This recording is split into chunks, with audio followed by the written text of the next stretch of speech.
If my faith was dependent on how other Christians treat each other, I probably wouldn't be a Christian. See, if you don't know a lot about me, my name is Jordan Giordano. I ended up marrying the top OnlyFans model in the world. But to backtrack, before all that, I met this girl named Nala Ray. We ended up becoming friends. It was within that friendship where I was able to lead her to faith. Most of us Christians know, or if you're not a Christian, there's a sanctification process. Basically what that means is if you have a cup full of coffee in the sink, if you put tap water inside that coffee cup and just let it run, eventually the coffee is going to go out. But it takes time. That's like sin leaving your life when you first become a Christian. It takes time for God to root those things out and for you to let Him. I've only been a Christian for about 5 years, and I've been continuously learning. I've been reading my word even more and more. I've been studying more, studying the word, studying the scriptures, really just deepening my relationship with God daily. Am I perfect with it? No. But it's one of those things that it's really just about building your relationship with God, removing all the distractions around you and focusing literally on what God says. When Nala came to faith, she was getting so much hate from Christians. And someone who was a Christian for 3 years at the time, seeing all of that going down from the outro perspective, because we weren't even dating when she first became a Christian. We were still just friends. Seeing all that happen and just really unfold was insane to me.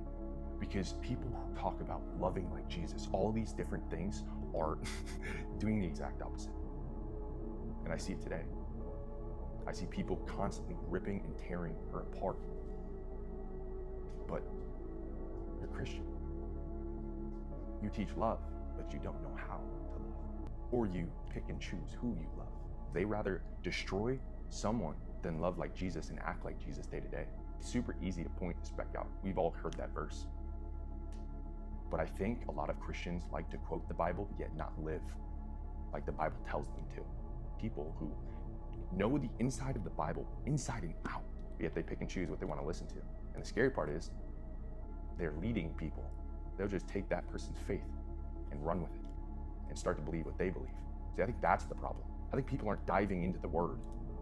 I think people are so focused on, I want to get big. I want to be big on social media. I want to make money. I want to do all these different things. But in all reality, what's the expense? What's the expense? Y'all aren't ready for that conversation, unfortunately, because you would rather profit off of someone else's expense. And Christians in church ask the question, why are so many people falling away from faith? Maybe it's because you have a heart problem, because you don't know how to love like Jesus yet. Everyone can destroy something, but very few can actually build something. Jesus was a carpenter. He was a builder. So when I say that, are you building people up or tearing them down? Because it all reflects your heart.